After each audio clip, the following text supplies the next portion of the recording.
기도하겠습니다.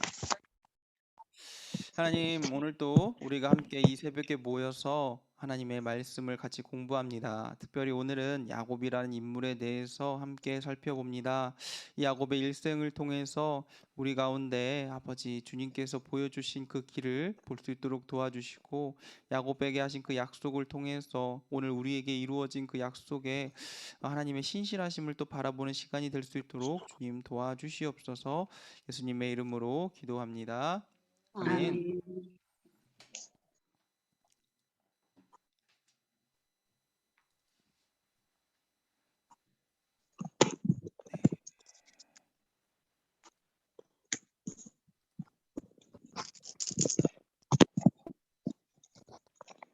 화면 잘 보이시죠?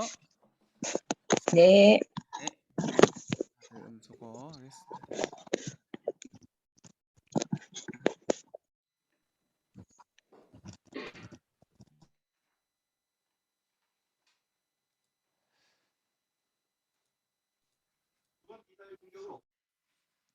네, 오늘은 야곱이라는 인물에 대해서 함께 살펴보려고 합니다. 네, 야곱 하시면 뭐가 제일 먼저 생각나시나요? 네,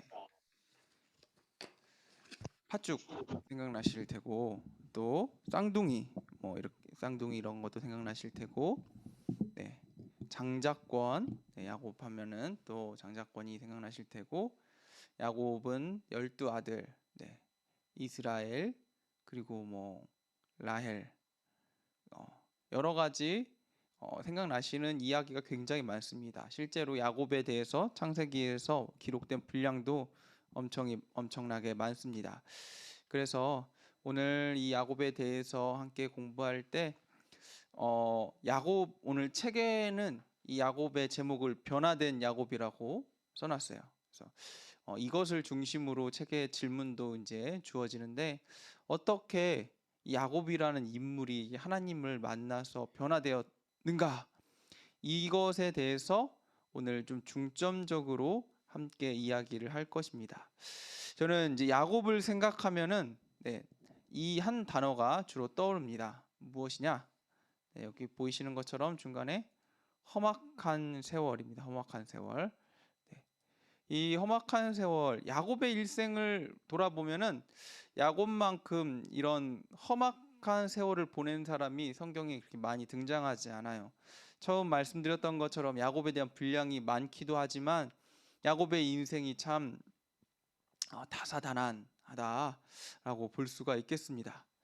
야곱 계속 얘기하겠지만 태어날 때부터 순탄치 않았죠. 쌍둥이로 태어났는데 형의 발꿈치를 잡고 나오는 그런 모습을 보여줌으로써 야곱의 인생이 뭐 그런 어떤 식으로 흘러갈지 야곱의 태어남부터 심상치 않은 인생이 바로 야곱입니다. 그래서 실제로 야곱이 죽기 전에 바로를 축복하는 시간이 있습니다.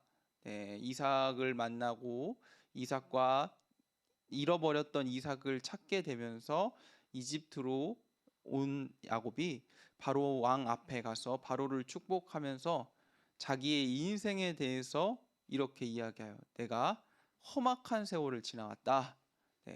그처럼 자기가 자기 인생을 소고하고 자기 인생이 험악한 세월이라고 고백할 만큼 야곱의 인생이 결코 순탄치는 않았다라는 것을 우리가 알 수 있겠습니다.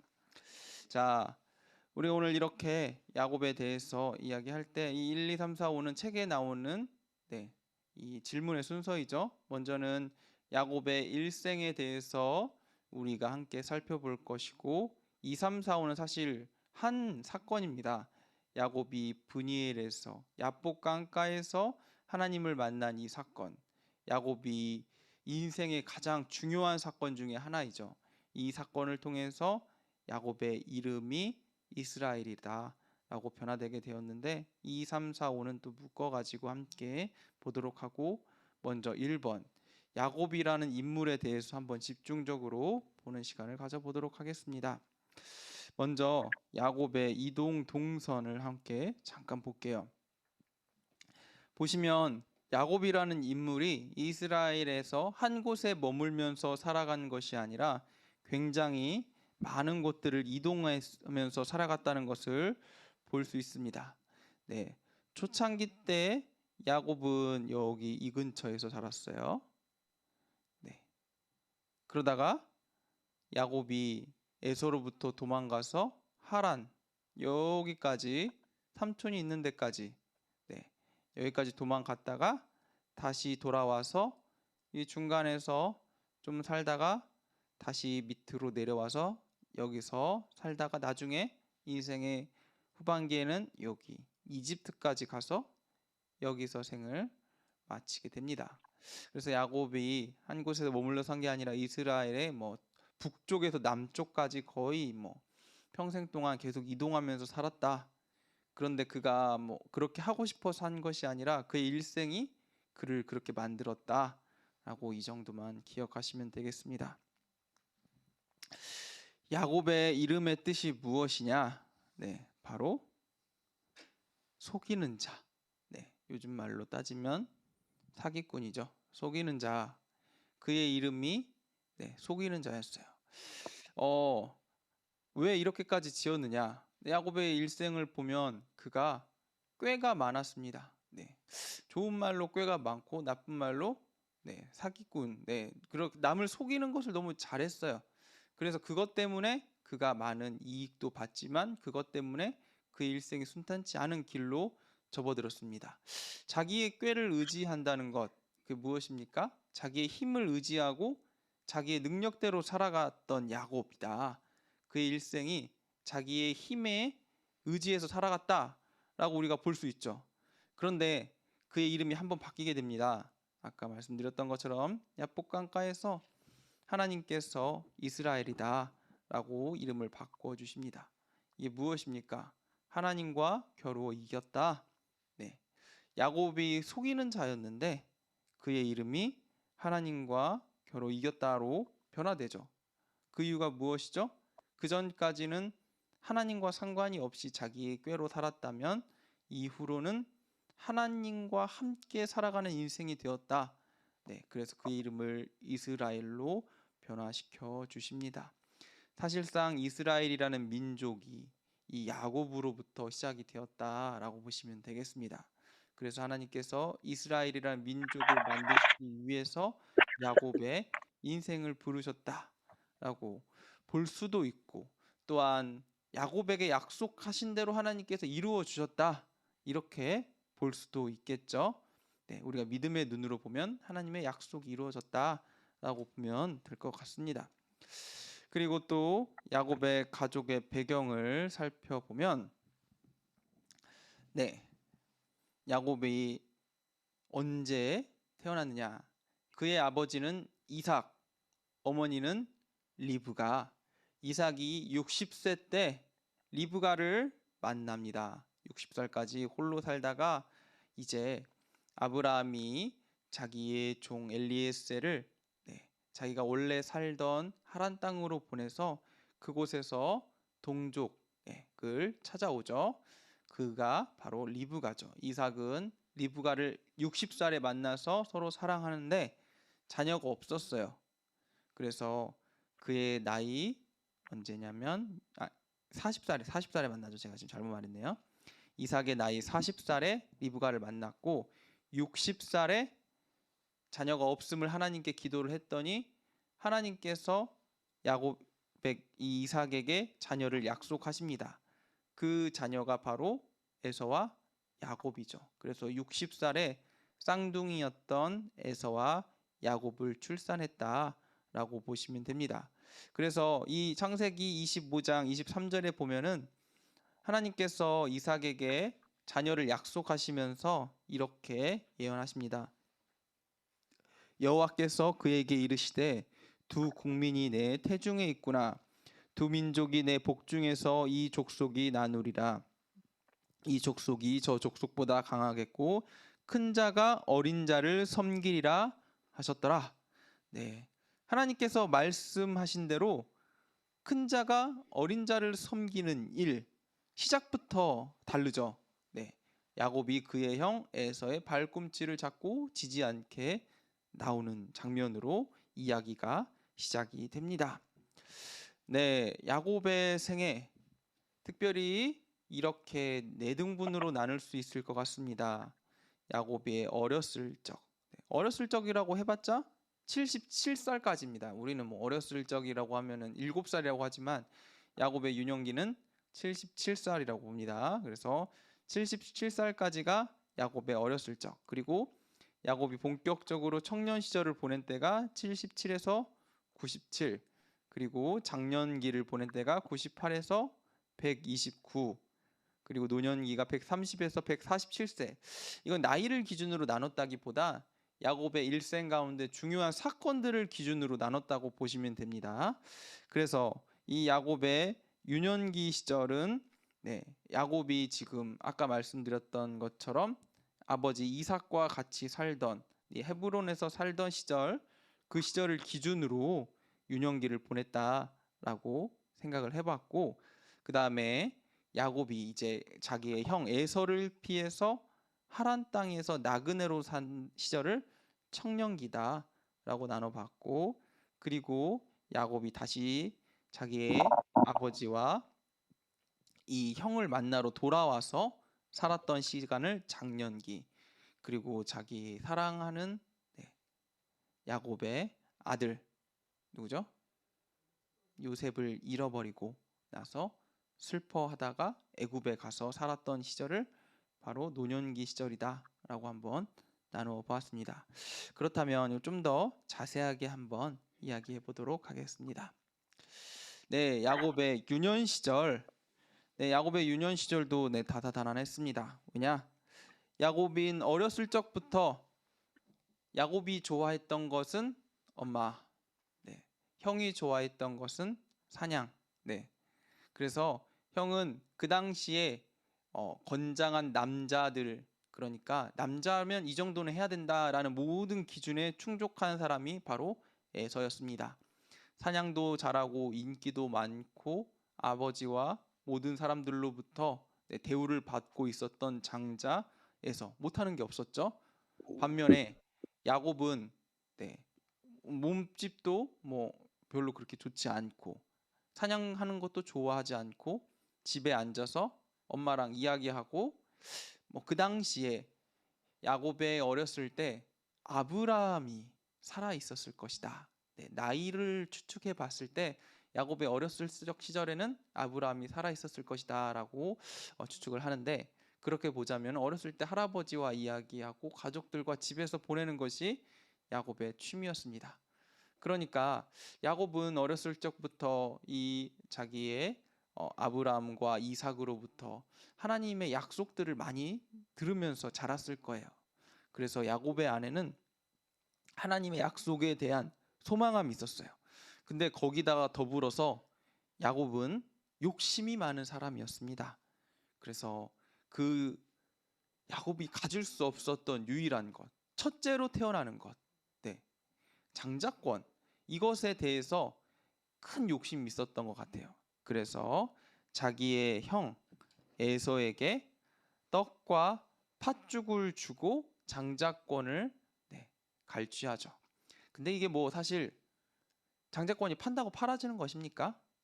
팔 수가 없는 것이지만 야곱이 그 마음 가운데 얼마나 소망했는지를 보여주는 일이고, 또한 하나님께서 이 일을 보고 계셨다라고 뒤에 보면 알 수가 있는 거죠. 그래서 25장 34절 창세기에 보면은 이렇게 쓰여 있습니다.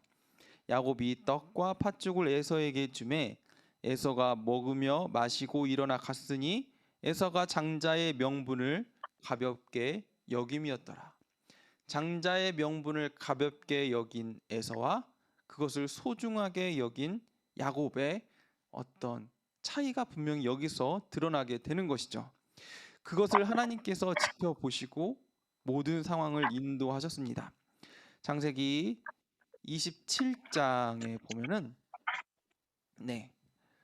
무엇이 나오냐? 이삭이 이제 나이가 들어서 눈이 멀게 됩니다. 자기의 생명이 얼마 남지 않은 것을 직감하고 자기의 아들을 불러서, 에서를 불러서 이야기하죠. 네가 지금 나가서 사냥을 해서 내가 좋아하는 음식을 만들어 가지고 오면은 내가 그것을 먹으면서 너에게 축복을 해주겠다라고 이야기를 합니다.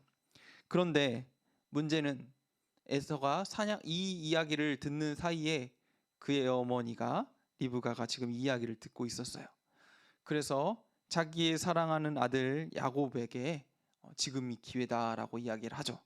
그래서 에서가 사냥을 나간 동안에 리브가의 이런 권유와 방법으로 인해서 지금 야곱이 자기의 형 에서처럼 성경에 보면은 털 대신에 염소의 털을 손에다 이제 대고 그리고 나무까지 여러 가지 것들을 통해서 지금 눈이 먼 이삭을 속이게 되죠. 참 안타까워요. 하나님의 사람인데 이삭은 나이가 들어서 눈이 어두워졌죠. 우리가 성경에 눈이 어두워졌다는 것은 이 육체적인 눈이 어두워졌다라는 표현도 있지만 영적인 눈이 어두워졌다라고도 분명히 생각할 수가 있는 거죠. 사랑하는 아들 에서에게 제대로 축복도 못할 만큼 이삭의 영적인 눈이 지금 어두워졌다는 사실을 우리가 볼 수가 있는 거죠. 네. 그래서 결국에는 야곱이 이렇게 축복을 다 받게 되고 에서가 와서 아버지에게 졸르죠. 남은 거라도 주세요. 그랬더니 아버지 이삭이 뭐라고 합니까? 내게 줄 것은 저주밖에 없다. 그리고 에서에게 저주를 주죠. 하나님의 약속을 가볍게 여긴 대가가 아마 이게 아닐까 싶어요. 장자의 명분은 그저 태어난다고 주는 것이 아니라 하나님께서 주신 것인데 에서는 그것을 가볍게 여겨서 이런 저주를 받게 된 것이죠. 결국 야곱이 장자의 축복을 모두 가져가게 되고 에서는 뒤로 밀려나게 됩니다. 이 결과 에서가 야곱을 죽이려 하죠. 아니 어떻게 네가 나를 속이고 아버지를 속이고 내 소중한 장자의 축복을 다 뺏어갈 수 있느냐? 네. 그래서 27장 41절에 보면 이렇게 나옵니다. 그의 아버지가 야곱에게 축복한 그 축복으로 말미암아 에서가 야곱을 미워하여 심중에 이르기를 아버지를 곡할 때가 가까웠은즉 내가 내 아우 야곱을 죽이리라 하였더니 에서 마음에 야곱을 죽이기로 작정하게 된 것입니다. 이렇게 야곱의 유년기가 끝이 나고 야곱의 청년기가 돌아옵니다. 청년하면 좋은 시절이지만 야곱에게 청년 시절은 된통 당하는 시절이었습니다. 자기의 형 에서를 피해서 지금 도망길에 오르는 시절이 바로 청년기의 시절이죠. 어머니 리브가는 삼촌 라반에게 이 야곱을 보내기로 작정을 합니다. 그래서 야곱에게 이야기하죠. 네가 지금 빨리 도망가라. 형 에서로부터 지금 나의 삼촌 라반에게 나의 형제 라반에게 찾아가면 그가 너를 돌봐줄 거야. 그러니까 글로 가. 그리고 리브가가 야곱에게 바란 게 하나가 더 있어요. 혹시 뭔지 아십니까?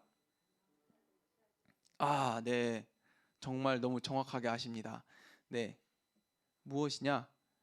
이 리브가가 속상한 게 뭐였냐면은 사랑하는 아들 에서가 자꾸 이방 여인들을 아내로 취하는 거예요. 네. 근데 이방 여인들을 아내로 취해서 어떤 문제가 일어나냐면 하나님을 믿는 신앙도 약해지고 그 가정 가운데 이방신이 자꾸 들어오는 거죠. 그러니까 리브가는 너무 못마땅해요. 우리가 솔로몬이 이방신들을 많이 취해서 이방 여인들을 많이 취해서 그 결과 그가 영적인 눈이 어두워졌다라는 것을 우리가 보았잖아요. 제가 보았을 때는 이 이삭의 눈이 어두워진 것도 이와 관련이 있지 않을까. 이삭이 그의 영적인 눈이 어두워지지 않았다면 과연 에서를 그렇게 놔두었을까라고 보는데 리브가는 그게 너무나 안타까웠던 거죠. 그래서 야곱을 자기 삼촌 라반한테 보내면서 원했던 것도 그거예요. 네가 지금 도망가지만 더불어서 그곳에 가서 이방 여인을 만나지 말고 하나님을 믿는 여인을 만나라. 이게 바로 리브가의 마음에 있었던 소원인 것이죠. 많은 분들이 자녀들이 믿음의 가정을 세우기를 바라시고 기도해요. 근데 요즘 시대가 되게 만만치 않죠. 결혼만 해도 감지덕지인 네, 시대를 우리가 살고 있어요. 자녀들이. 네. 그래서 지금부터 기도하셔야 합니다. 네, 그래서 지금 젊으신 분들은 지금부터 자녀가 믿음의 배우자를 만나기를 위해 기도하시고, 또한 이미 늦었다고 생각하시는 분들도 끝까지 이미 결혼한 자녀가 아직 믿음의 가정을 세우고 있지 못하다면 자녀를 위해서 계속해서 기도하셔야 됩니다. 이게 바로 하나님의 뜻이다라고 오늘 야곱을 통해서 우리가 또 볼 수가 있는 거죠. 네, 방금 말씀드린 것처럼 도망가는 야곱에게, 네, 비참하게 형으로부터 지금 장자권도 얻고 모든 것을 다 얻었다고 생각했는데 지금 생명을 부지하기 위해서 도망가는 야곱에게 하나님께서 베델에서 나타나십니다. 자, 베델은 여기 이쪽에 있죠. 여기 도망길에. 이곳에서 야곱이 하늘을 보고 잠자고 있었어요. 그런데 눈을 뜨니까 사닥다리에서 천사가 오르락 내리락 하는 것을 봅니다. 이 걱정 근심이 넘쳤던 야곱에게 하나님께서 이제 약속하시는 거죠. 네가 지금은 도망가지만 내가 너와 함께 하겠다. 얼마나 귀한 약속입니까? 야곱은 사실 한 것이라고는 아무것도 없어요. 그러나 야곱이 정말 소중하게 여긴 것, 장자권. 네. 하나님의 축복을 소중하게 여겼기 때문에 그 축복을 소중하게 여긴 야곱에게 하나님께서 정말로 나타나셔서 그 축복대로 지금 이루어 주겠다라고 지금 야곱에게 약속을 하신 거죠. 하나님의 약속은 네 가지가 있었습니다. 여기 보시면 첫 번째는 너 누운 땅을 내가 너와 내 자손에게 주겠다. 이 가나안 땅 베델을 중심으로 이것을 너의 자손에게 주겠다. 이스라엘 땅을 주겠다는 약속이죠. 그리고 땅을 주겠다는 약속과 더불어 두 번째, 땅만 주시는 게 아니라 내 자손을 번창하게 하겠다. 내 자손이 땅의 티끌같이 되어서 동서남북에 편만하게 하겠다라고 지금 약속하는 거죠. 혹시 이 약속을 들으면 누가 생각나십니까?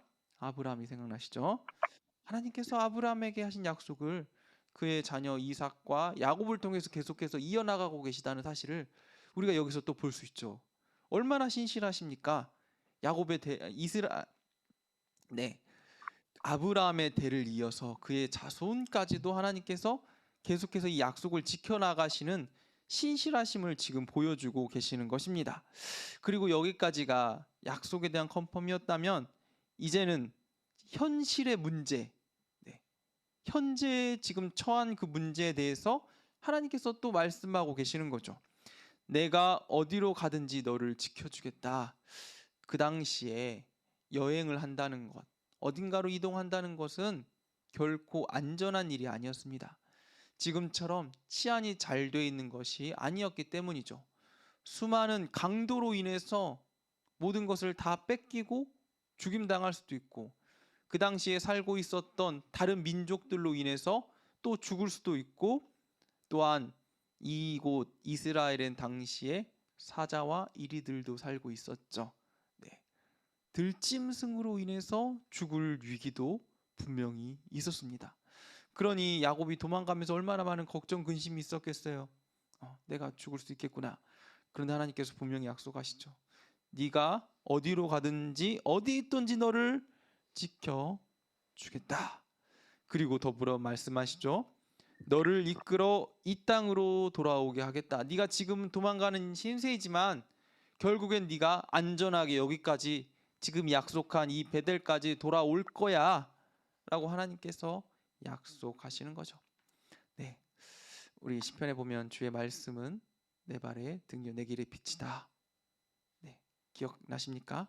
네, 하나님의 말씀이 발의 등이고 길의 빛입니다. 길의 빛이라는 것은 그의 인생의 방향성, 네, 무엇이죠? 그 자녀와 땅을 약속하시는 거고, 그 발의 등이라는 것은 당장 눈앞에 닥친 어려움, 네, 여기서 보면은 지금 현재 닥친 문제에 대해서 또 하나님께서 약속하시는 것입니다. 하나님의 인도하심은, 네, 이렇게 너무나 디테일하시면서 너무나 크십니다. 그래서 우리가 이런 하나님의 인도하심을 또 신실하게 붙들어야 할 것입니다. 네, 이렇게 약속하신 하나님의 약속이 후에 하나도 빠짐없이 다 이루어지게 되죠. 야곱의 청년기. 그래서 이렇게 베델에서 하나님을 만난 야곱은 자기의 형 삼촌 라반에게까지 가게 됩니다. 네. 자, 밧단 아람 지역의 이름이에요. 네. 삼촌 라반이 살고 있었던 지역의 이름이 바로 밧단 아람입니다. 도망자에서 품꾼에 이어 나그네로라고 이제 써져 있는데 이곳에서 야곱의 청년기가 시작된 이유가 무엇냐? 야곱의 로맨스가 시작이 되죠. 사랑하는 여인, 사랑하는 부인 라헬을 만나게 됩니다. 삼촌의 집으로 찾아갔는데 거기서 첫눈에 반한 여자가 딱 등장하죠. 야곱이 사랑에 빠지게 되는 것입니다. 그래서 사랑하는 라헬을 위해서 7년 동안 7년이 하루같이 열심히 그 시간을 보내게 됩니다. 여기 보면은 그를 사랑하는 까닭에 7년이 며칠같이 여겨졌더라. 얼마나 아름다운 이야기입니까? 너무 사랑해서 일하는 7년의 시간이 하나도 고통스럽게 여겨지지 않았다라고 지금 고백하고 있는 것이죠. 그런데 야곱이 아까 야곱의 이름의 뜻이 무엇이었습니까? 속이는 자. 형을 속이고 아버지를 속이고 여기까지 왔는데 야곱보다 더한 사람이 있었어요. 그가 바로 삼촌 라반이었어요. 뛰는 놈 위에 나는 놈이 있다고. 지금 라반이 이 꾀가 많은 야곱을 속였죠. 라헬을 위해서 7년 동안 이렇게 일을 했는데 라헬과 함께하는 결혼식 날 밤에 라헬이 아니라 레아를 아내로 주게 됩니다. 야곱이 포기하지 않죠. 레아를 아내로 얻었으나 라헬을 위해서 또다시 7년간을 힘써 일하게 됩니다. 그래서 총 14년 라헬과 레아를 위해서 바친 시간이죠. 그리고 나서 야곱 때문에 이 집안 라헬의 이 지금 삼촌 라반의 집이 형통하게 되는 일이 일어납니다. 가축들이 막 늘어나고 라반의 재산이 막 불어나요. 그래서 2명의 부인을 얻고 지금 이제 돌아가려고 하는 야곱에게 삼촌이 제안을 하죠. 네가 여기 더 있어라. 너에게 좋은 것들을 줄게. 이렇게 약속을 하고 야곱이 여기서 6년을 더 일하게 됩니다. 이렇게 오랜 시간 동안 삼촌을 위해서 일하면서 야곱이 나중에는 삼촌 위에 올라가죠. 14년을 속았어. 삼촌을 또 속입니다. 어떻게 속이냐면은 삼촌과 계약을 하죠. 내가 삼촌과 함께 이 모든 제 가축들을 돌보는데 다만 일당으로 나에게 아롱진 것, 그러니까 가축의 몸에 점이 나거나 사실 흠이 있는 거라고 보면 되죠. 이것들을 나에게 주십시오 라고 이야기하는데 삼촌이 흔쾌히 이야기합니다. 뭐 100마리의 양이 있으면 그 중에 뭐 몇 마리나 이렇게 흠이 있겠습니까? 그래서 삼촌이 흔쾌히 오케이를 하는데 무슨 일이 일어나죠? 야곱이 꾀를 내죠. 나뭇가지를 근처에 가져다 대면은 어떤 일이 일어나요? 아롱진 양과 염소들이 태어나게 됩니다.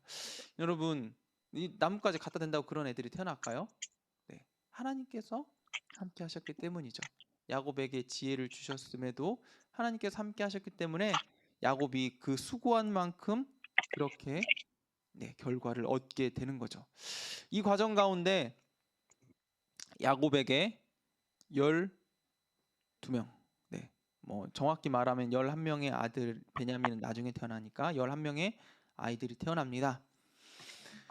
레아로부터 4명의 아들이 태어나죠. 르벤과 시므온과 레위와 유다, 이렇게 4명의 아들이 태어나는데 이름을 보시면 이 레아가 얼마나 속상했는지를 우리가 또 알 수가 있어요.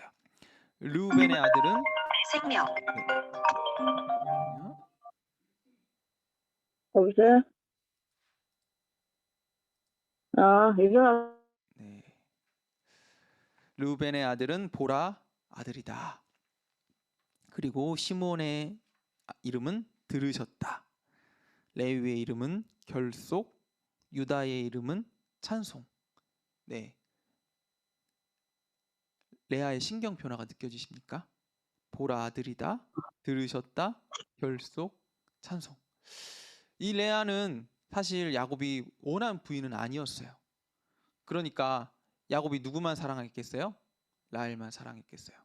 그래서 레아는 자기가 자녀를 낳게 되면 야곱의 마음이 돌아올까 계속해서 마음에 소원을 두고 살았던 거죠.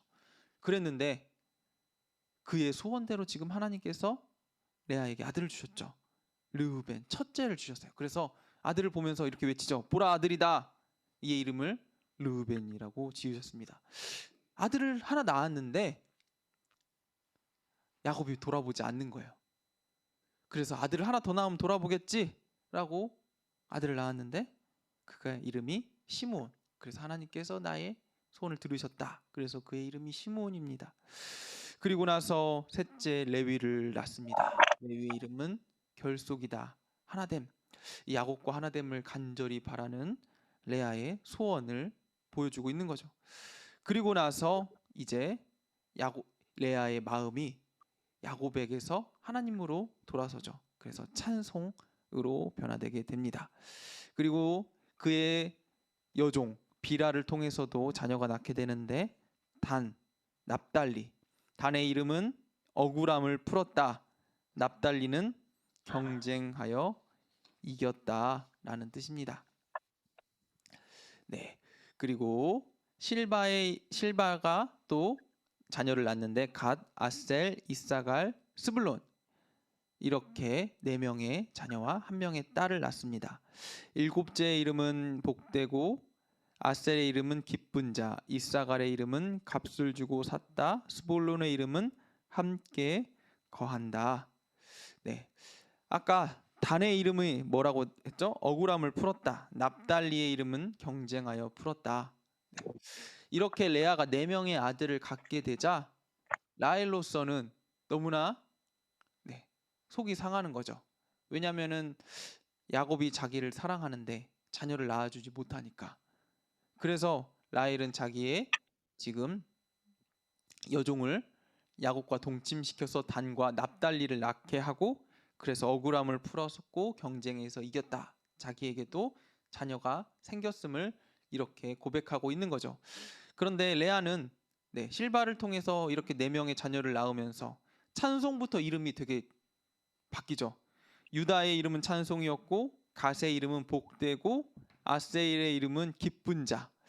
네, 이렇듯 레아는 이제 야곱을 바라보는 것이 아니라 하나님을 바라봄으로써 그의 마음 가운데 평안이 임했다는 것을 우리가 볼 수 있어요. 네, 그리고 11번째 태어난 아들, 문제의 아들 요셉. 라헬에게 드디어 하나님께서 태를 열어주셔서 요셉을 낳게 하십니다. 그리고 요셉의 이름은 더하시리라. 그리고 마지막 막내는 이제 이스라엘로 돌아가서 낳게 되는데 오른손의 아들이라는 뜻입니다. 이렇듯 야곱에게 12명의 아들, 이렇게 많은 아들들이 태어나게 됩니다.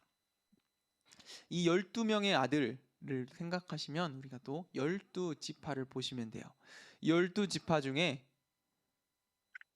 한 아들이 빠지고 한 아들이 2명으로 갈라져요. 네, 레위가 지파에서 빠지게 되고 그리고 요셉의 지파가 에브라임과 므낫세로 나뉘게 됩니다.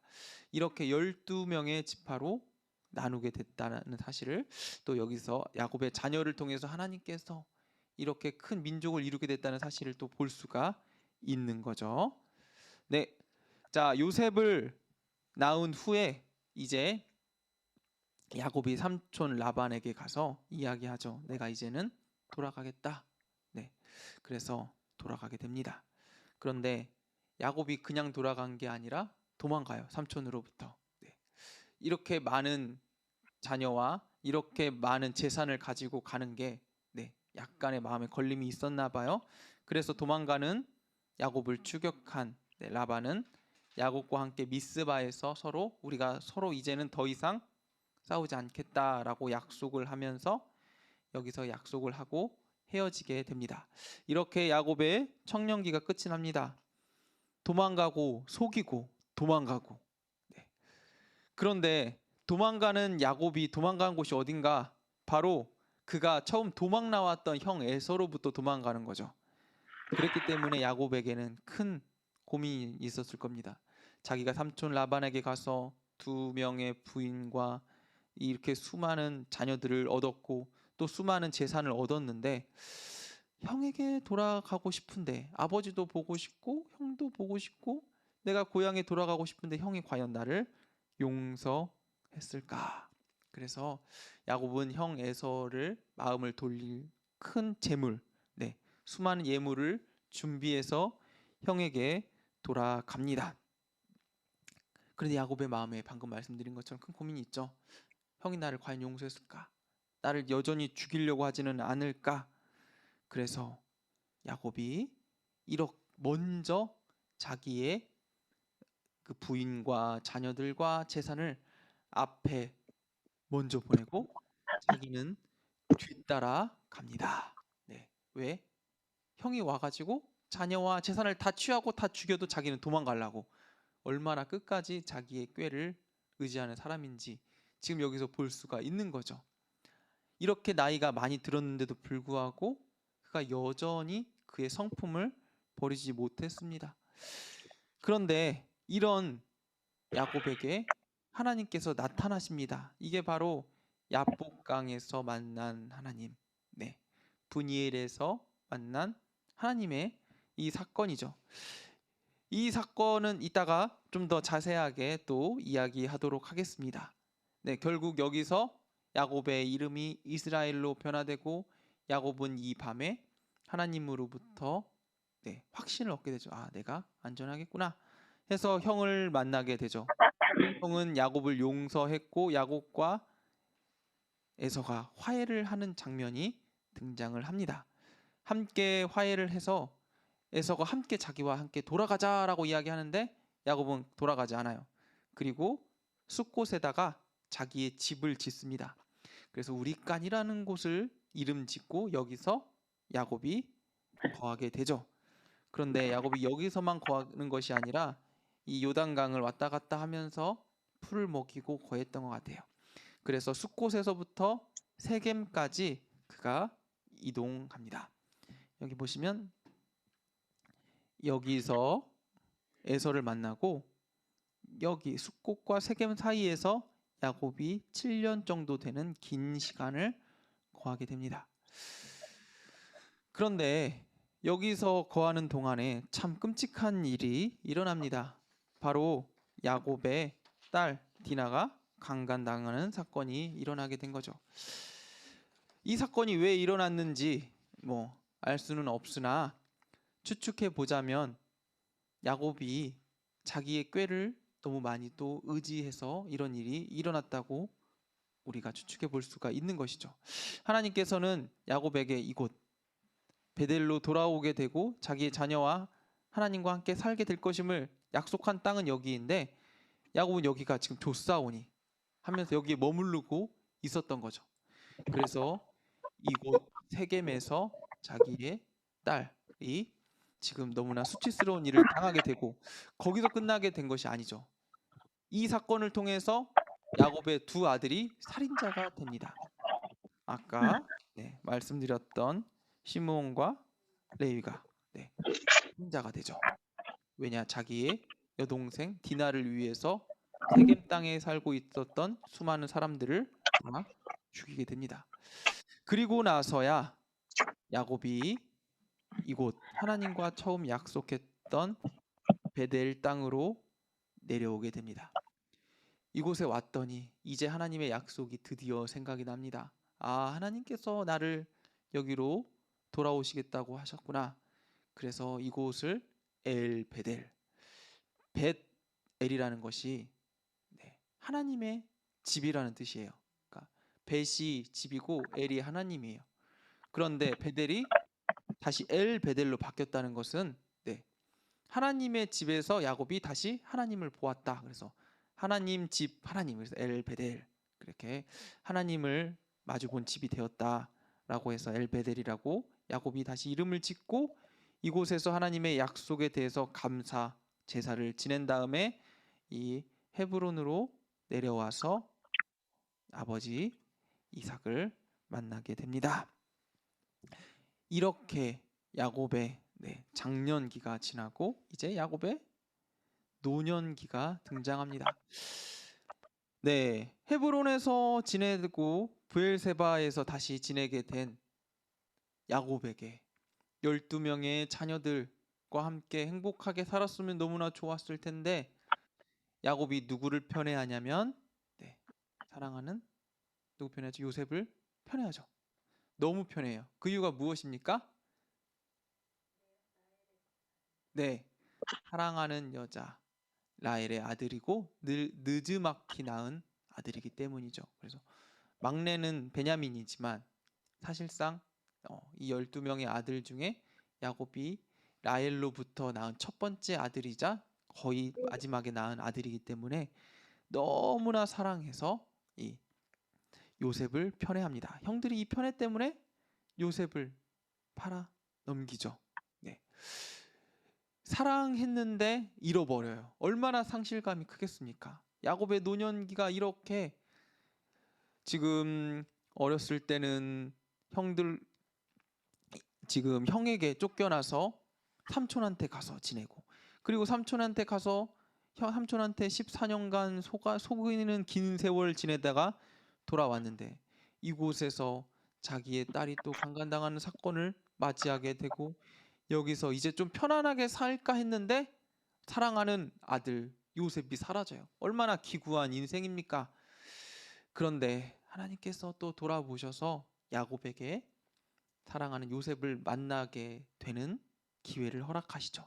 그래서 요셉을 통해서 야곱과 그의 가족이 애굽으로 이주하게 됩니다.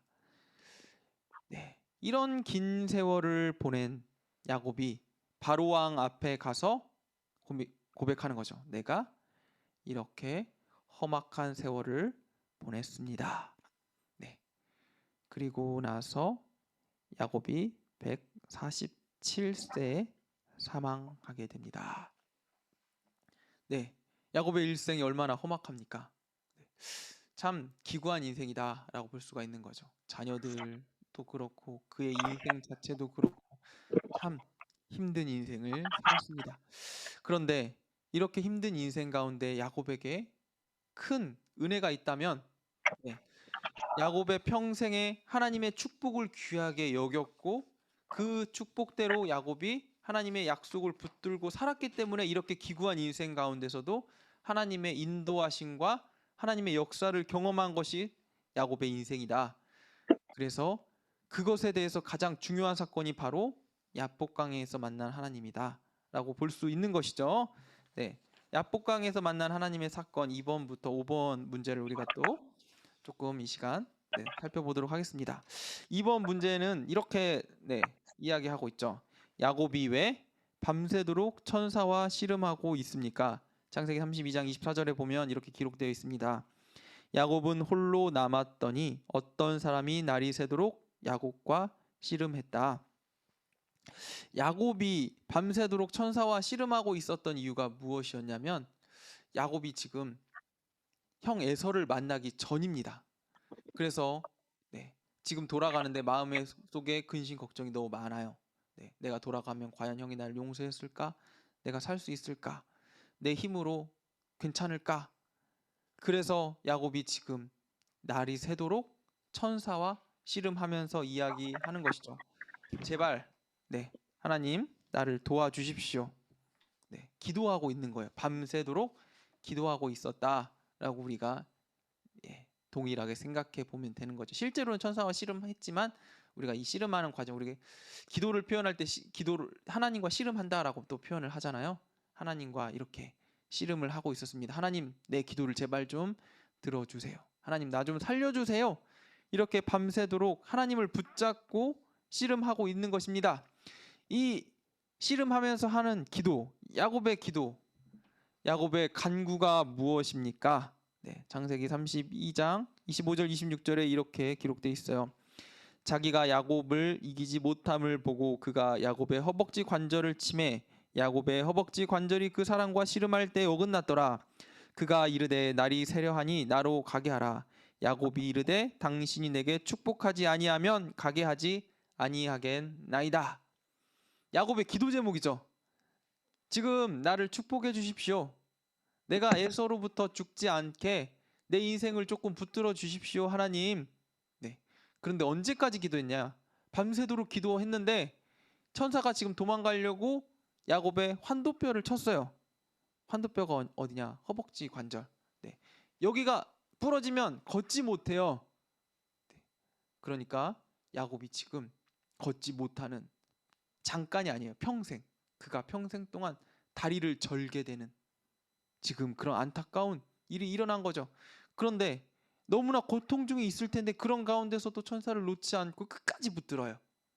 우리가 기도할 때 이렇게 기도하셔야 됩니다.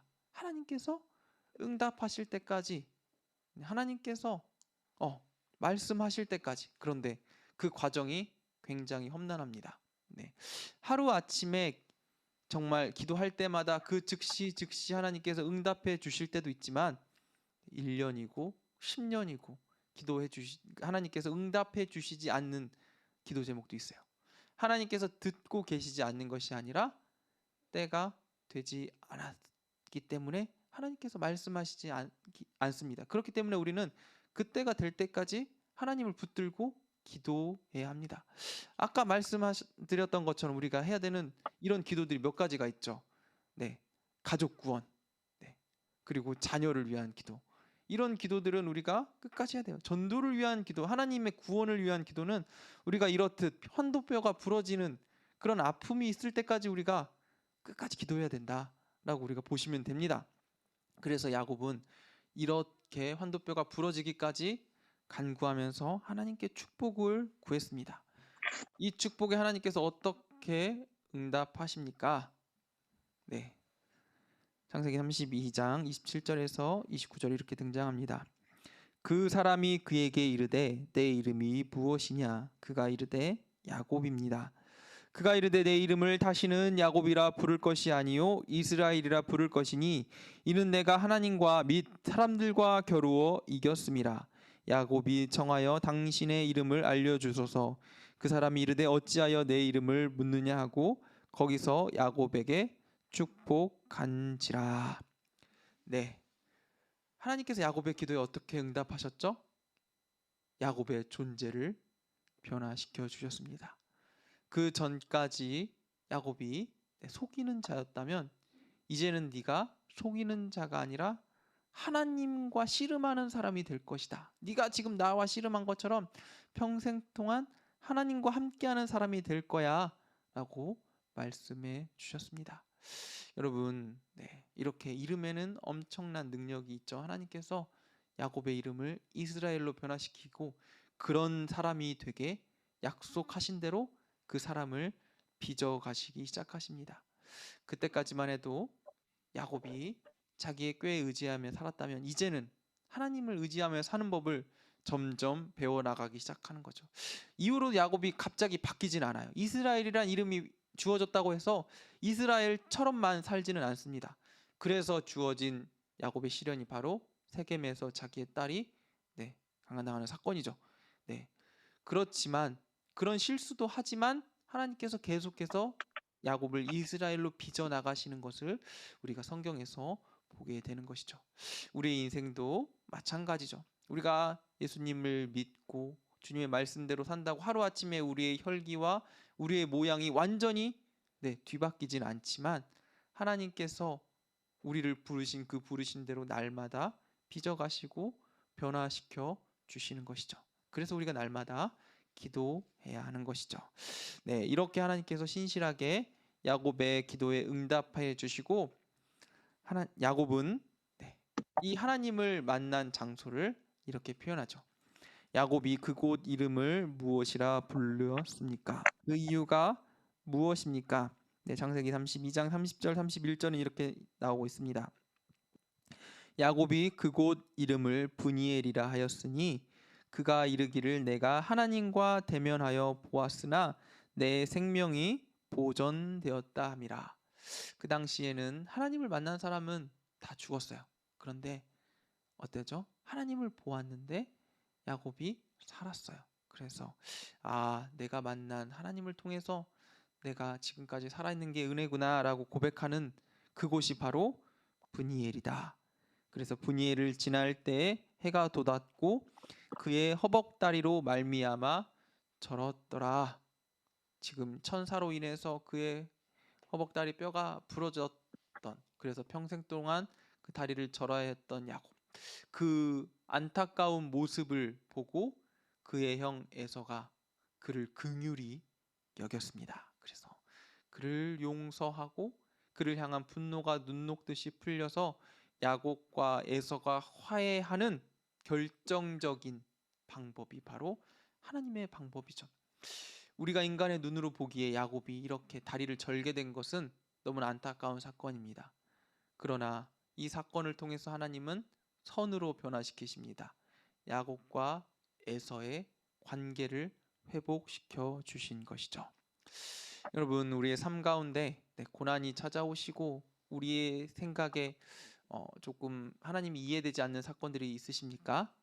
오늘 이 야곱에게 하셨던 것처럼 하나님께서 그 사건을 가장 좋은 선함으로 변화시킬 것입니다. 하나님의 방법이 다 이렇게 변화시켜 주세요. 우리의 눈에 보이기에는 너무나 말도 안 되는 사건들이지만 하나님은 그 모든 사건을 가장 선한 길로 인도하시고 가장 좋은 길로 바꾸어 나가십니다. 야곱이 이걸 경험한 거죠. 내 이름이 이스라엘로 바뀐 것처럼 나는 지금 당장 이렇게 다리를 절게 되었지만 하나님께서 내 이름을 바꿔주신 것처럼 내 인생을 변화시켜 주시는구나. 그래서 브니엘에서 만나고 베델에서 엘베델로 이름을 변화시킨 야곱이 그때부터 이제 제대로 하나님을 섬기기 시작하는 사건이 되게 된 것이죠. 자, 브니엘, 하나님의 얼굴이란 뜻입니다. 네, 이제 야곱의 일생을 우리가 한번 살펴보았는데 야곱의 인생이 전반기와 후반기로 나누자면 바로 브니엘에서 만난 하나님을 통해서 나누게 되는 것입니다. 브니엘에서 하나님을 만남으로 인해서 그의 육신은 쇠하여졌지만 그의 영은 주님으로 인해서 완전히 변화되게 된 것입니다. 하나님의 축복으로 살게 된 것이죠. 그의 험악한 세월이라고 고백하는 그 세월 중에 그가 그 험악한 세월을 버티고 승리하게 될 수 있었던 그것이 바로 하나님 때문이다 라고 이제 야곱이 고백하게 되는 것입니다. 우리가 이 야곱을 보시면서 오늘 이 야곱의 일생을 돌아보시면서 많은 것들을 각자 느끼셨을 텐데 오늘 나눈 것처럼 내가 내 능력으로 살아가는 것이 아니라 누구의 능력으로 살아가는 것이다고요? 하나님의 능력으로 살아가는 것이다 라는 것을 오늘 야곱을 통해서 경험하셨으면 좋겠습니다. 이제 우리 공부를 마칠 때 우리가 이 시간 함께 기도할 때 여기 보시면 기도 제목이 여기 써 있어요. 내 힘으로 살아가는 사람이 아니라 하나님 힘으로 살아가는 사람이 되게 해달라고. 자기 중심적인 모습에서 하나님 중심적인 모습으로 변화되게 해달라고 오늘 야곱을 통해서 우리가 이런 사람이 되게 해달라고 마지막으로 함께 기도하고 제가 기도하고 마치면 좋겠습니다. 함께 기도하겠습니다. 하나님, 우리는 정말 여전히 내 중심적으로 살아가는 사람들입니다. 이기적인 사람들입니다. 그러나 오늘 이 야곱을 통해서 이런 사람들도 하나님을 사모하고 아버지 하나님을 간절히 원하는 사람에겐 하나님께서 축복하여 주시고 그의 인생을 붙들어 주신다는 사실을 우리가 바라보았습니다. 주님, 우리가 하나님을 붙들며 사는 인생이 되게 하여 주시옵소서. 하나님, 그 하나님의 축복을 간절히 기대하고 그 장자권을 팥죽 한 그릇으로 샀던 아버지 야곱처럼 아버지 우리가 하나님의 축복을 간절히 기대하고 아버지 하나님께서 함께 하시는 일들을 간절히 소망하는 인생들이 되게 하여 주셔서 아버지 그 인생 그 기도제로 아버지 우리가 살아갈 수 있는 인생들이 되게 하여 주시옵소서. 또한 야복 강가에서 밤새도록 씨름한 야곱을 보면서 아버지 우리의 기도가 아버지 정말 이렇게 간절하게 밤새 기도하는 기도가 되게 하여 주시고 아버지 날마다 주님을 붙들으며 아버지 아버지 우리가 끝까지 이 기도를 놓지 않고 아버지 정말 주님께 간구하는 인생들이 되게 하여 주시옵소서. 지금 당장 이루어지지 않는 일들, 주님께서 응답하시지 않는 일들, 아버지 주님께서 들으신다는 확신을 가지고 우리가 주님께서 응답하실 그날까지 간절히 기도하게 도와주시고, 특별히 사순절 기간입니다. 우리 가운데 오신 예수 그리스도를 묵상하며 아버지 우리가 주님과 함께 동행하며 사는 인생들이 될 수 있도록 주님 도와주시옵소서. 하나님 아버지 주님께서 함께 해주시길 소망합니다. 주님, 오늘은 야곱을 통해 우리가 변화된 인생, 변화된 야곱의 모습을 통해 아버지 우리 인생 또한 주님으로 인해서 변화되기를 간절히 소망하는 아침이 되었습니다. 주님, 아직도 내 힘과 내 혈기로 살아가는 부분들이 있습니까? 아버지 주님 돌아봐 주시고 말씀하여 주셔서 아버지 내 힘으로 안 된다는 사실을 다시 한번 알게 도와주시고, 우리가 기도함으로 주님의 도우심을 바라는 인생들이 되게 하여 주시옵소서. 기도함으로 하나님의 일하심을 경험하는 인생들이 되게 하여 주시옵소서. 하나님과 함께 동행하는 인생들이 되게 하여 주시옵소서. 특별히 아버지 사순절 기간, 아버지 이제 고난주간 한 주간이 남아 있습니다. 주님, 종려주일부터 시작하는 이 고난주간 주님의 고난을 묵상하며 아버지 주님과 함께 십자가 지고 주님과 함께 그 길을 걸어가는 인생들 되게 하여 주시옵소서. 하나님께서 우리와 함께 하신다는 그 사실을 우리가 간절히 소망하며 아버지 정말 그 사실을 확신하며 그 믿음으로 걸어가는 인생들이 되게 하여 주시옵소서. 내일은 주일입니다. 아버지 주님의 말씀을 소망하는 주일이 되게 도와주시고 아버지 그 은혜를 통해서 또 한 주간 승리하는 우리들이 될 수 있도록 주님 도와주시옵소서. 아버지 한 주간도 주님께서 함께하여 주실 줄 믿사오며 예수님의 이름으로 기도합니다. 아멘. 아멘. 네, 감사합니다. 광고 하나 드리면 다음 주는 휴강입니다. 네, 다음 주 금요일 날 성금요 기도회 드리시고, 토요일 날은 쉬시고 그 다음 주 토요일 날 사광으로 만나도록 하겠습니다. 네, 감사합니다. 네, 수고하셨습니다. 감사합니다.